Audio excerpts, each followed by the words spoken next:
Lakers fans, there is something different in the air this season, and you can feel it the moment the ball goes up. Every game has carried this strange mix of excitement and curiosity, like everyone is trying to figure out what this team really is and how high the ceiling can actually go. And that feeling matches exactly what the front office has been dealing with behind the scenes. Because before the season even tipped off, Rob Pelinka made it clear that he wanted a real sample size before making any major decisions. He talked about giving the team somewhere around 20 to 25 games to truly understand its identity, to see which pieces fit naturally, which areas still needed help, and what direction would make the most sense moving forward. But even though that plan sounded perfectly reasonable, a lot of fans felt like some answers were already staring the team in the face. During the offseason, the weaknesses were obvious. In the preseason, those same weaknesses were still glaring. And now, 15 games into the regular season, the Lakers have shown a lot of great things, but they have also confirmed that those original concerns were not illusions. The team is winning, and winning impressively, but the roster still has holes that cannot be ignored no matter how good the record looks on paper. What makes the evaluation tricky is the reality that the Lakers still have not played a normal stretch of basketball with their full roster. Out of the first 15 games, only one included the entire squad available. One single game. Before that, it felt like every night someone new was missing. LeBron James missed multiple games. Austin Reeves was out at times. Luka missed games. Aiden sat for a night. Marcus Smart missed a handful. Rui missed time as well. There were games where it looked like a training camp scrimmage because 5 rotation players were out and the bench was filled with two-way and G League guys just trying to survive minutes. And to go through all of that while still sitting with an 11-4 record is honestly one of the biggest accomplishments of the season so far. On top of all the injuries, the Lakers opened the year with one of the 5 toughest schedules in the entire league. And even with that challenge, the team managed to stand tall. That alone tells you that this core has something real. It tells you the team has the foundation of a legitimate contender, and it is not crazy at all to imagine the Lakers winning the championship exactly as they are today if everything breaks right and the whole team stays healthy when it matters most. When LeBron James is himself, when Luka plays at the level we have already seen him reach, when Reeves gets back to being the version everyone knows he can be, when the role players do their jobs, the Lakers instantly become one of those teams nobody wants to see in a 7-game series. But acknowledging that upside does not erase the fact that the roster still has clear limitations. Those concerns have been there since the summer, and they're still the same now. The Lakers need more athleticism on the wing. They need better two-way play on the perimeter. They need someone who can consistently defend top scorers while also giving the offense spacing and reliability. Players with that combination of skills exist, and the team has been linked to names like Andrew Wiggins, Miles Bridges, or Herb Jones for that exact reason. A single player of that mold would immediately patch multiple weaknesses at once. The tricky part is figuring out which players are actually movable and which ones the Lakers would prefer to keep. There's a handful of guys who realistically might end up in trade discussions as the season progresses. Some players simply have not found a steady role. Some are dealing with inconsistent minutes. Others do not fit the long-term vision the same way the younger or more versatile pieces do. There are contracts that make sense to move and combinations that get the Lakers to the salary range needed to acquire a major impact player if the right opportunity appears. And the front office knows this. They have the numbers. They have the flexibility.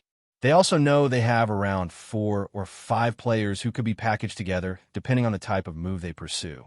Between players like Vondo, Gabe, Max, and others, the Lakers can reach significant salary levels if needed.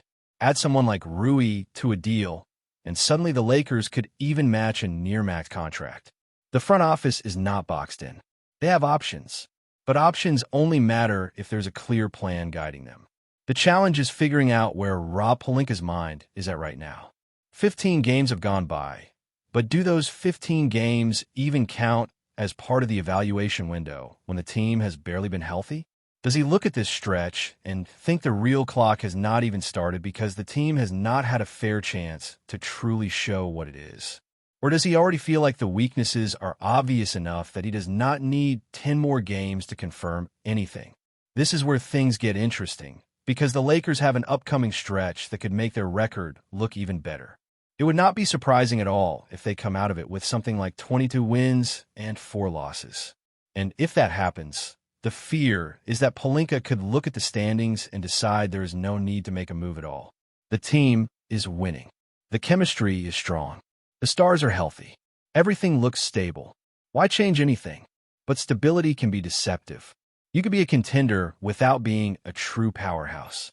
The Lakers have looked strong against the teams they have faced so far, but they still need to show what they look like against the absolute best in the league. The one matchup they have had against Oklahoma City was rough. It was one of those games where nothing clicked and everything fell apart. One game does not define a season, of course, but it is the only real measuring stick the team has right now against an elite opponent. As this team keeps moving forward, every single game adds another layer to the conversation about what the Lakers really are and what they still need to fix before the postseason arrives. You can watch the flow of the offense, the way the defense rotates, the chemistry between the starters and the bench, and it becomes clearer with each passing night that this group has the ability to be special, but also that certain matchups could expose the very flaws everyone has been talking about since the summer. You can see the patterns forming. When the Lakers have to deal with explosive wings, elite scorers, or teams that relentlessly attack the perimeter, the roster stretches thin. When the pace goes up and teams force switches, the lack of strong two-way wings starts to show. These are not new issues, but they become more noticeable the deeper the season goes. And this is exactly the type of challenge that pushes a front office to decide what type of team they want to be. Do they want to be good enough to compete with anyone, or do they want to be built to dominate even against the toughest matchups? Because the difference between those two is often just one player. One extra defender who changes the tempo. One versatile wing who can cover space and hit shots. One athletic presence who turns long rebounds into transition points instead of second-chance buckets. The playoffs turn into a chess match, and right now, the Lakers still feel like they are one piece short of completing the board. The part that complicates everything is the upcoming schedule. The Lakers are entering a stretch filled with winnable games, and winning can sometimes cover up problems that still need to be addressed. If the Lakers come out on the other side of the next 10 or 12 games with a sparkling record, it becomes tempting for any general manager to look at the standings, look at the locker room chemistry, and convince themselves that the safest choice is to simply stay the course. When everything appears to be working, the idea of adding more change can feel like unnecessary risk. But the truth is that winning streaks can be misleading when injuries, matchups, or weaker opponents play a role in creating the illusion of stability. That is why the question becomes not just what the Lakers are right now, but what they can withstand later in the season. Every team hits a wall at some point. Every roster gets tested in ways they did not anticipate. When the playoffs begin and the game slows down, matchups become everything. And if the Lakers want to be able to control those matchups instead of reacting to them, that requires having the right tools before the postseason even begins. One more defender, one more athlete, one more player who forces the other team to adjust.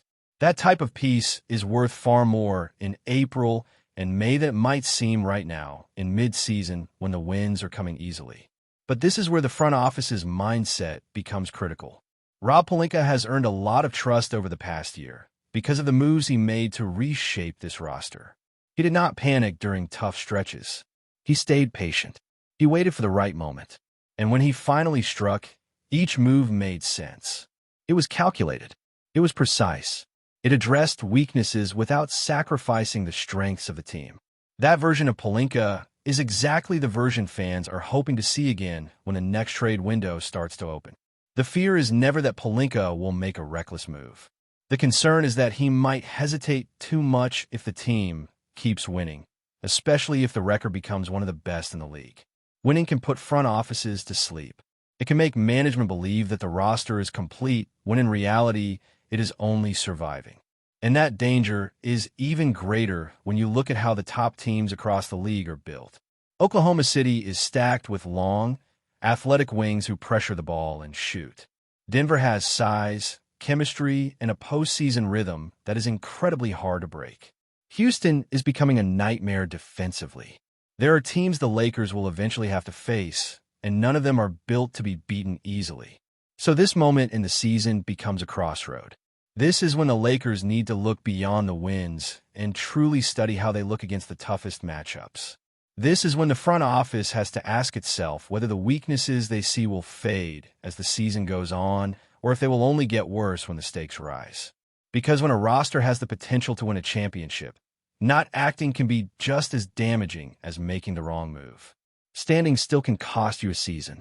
But there is also another factor that cannot be ignored. This team has barely scratched the surface of what it can become. LeBron James is only going to get more comfortable. Reeves is still adjusting and finding his rhythm. Luka is continuing to grow into his role. The new pieces are still building chemistry. There is a strong chance that the Lakers will naturally improve over the next month as players get healthier and the rotation stabilize. And that improvement could make the potential of adding one more player even more impactful. This is why the perfect scenario for the Lakers is not to panic, not to rush, but also not to fall asleep behind the wheel. Winning should give the team leverage, not complacency. If the Lakers keep stacking wins, that should only strengthen their negotiating position. Instead of acting desperate and chasing a trade out of urgency, they can approach teams with confidence. They can make it clear that they want a player, not that they need a player. There's a huge difference between those two. A team that is desperate pays more. A team that is winning pays less. And this is the advantage the Lakers should be using. Pelinka should be able to pick up the phone, call a franchise dangling a two-way wing, and calmly explain that the Lakers would love to add someone like Andrew Wiggins or another long athletic defender, but that they're perfectly fine moving forward with the roster they have if the price is not right. That type of posture makes other teams negotiate differently. It creates pressure. It forces them to lower their demands if they want to make a deal before their own leverage disappears at the trade deadline. That is why the next stretch matters so much. The Lakers are not just building wins. They are building leverage. They are creating the conditions to make the right trade instead of feeling forced into the wrong one. And that is exactly how a championship team should operate. Stay patient. Stay strong. Improve naturally. Study your weaknesses. Then strike at the moment when the deal strengthens your core without tearing apart what already works. The next few weeks will reveal how the front office is thinking. Whether they believe the evaluation clock started 15 games ago, or whether they are waiting for a fully healthy stretch to truly begin the countdown. Whether they see the flaws clearly, or whether the record is distracting them from what still needs to be fixed. Whether they want to push this roster into true contention, or simply hope that things break the right way. Before we continue, we ask that you leave a like and subscribe to the channel so you won't miss any exclusive Lakers updates. Moving on, the basketball world is buzzing with whispers and excitement as rumors swirl around one of the NBA's most electric players potentially landing in Los Angeles. Sources close to the league suggest that Kevin Durant, the perennial all-star and scoring machine, might be heading to the Lakers, sparking a frenzy among fans and analysts alike. Social media has been ablaze, with every Lakers post now seeing a flood of speculation, memes, and hopeful commentary. If the whispers prove true, the Lakers could be on the verge of a seismic shift, reshaping the team's identity and championship ambitions almost overnight. Insiders hint that Durant's arrival could be nothing short of a spectacle. Talks suggest a welcome befitting his star power, with Lakers management reportedly planning a grand reveal that could rival the biggest free agent announcements in recent NBA history. Imagine the Staples Center, or wherever the Lakers choose to stage the unveiling, packed with fans, cameras flashing, and chants echoing, all as Durant steps onto the court in the iconic purple and gold. Such a moment wouldn't just be a boost for the team. It could redefine the league's landscape and force rival franchises to rethink their strategies immediately. Speculation isn't limited to Durant's impact on the court. Analysts and commentators are already debating how he would fit alongside the Lakers' current roster, how offensive schemes might shift, and which veterans might see their roles evolve.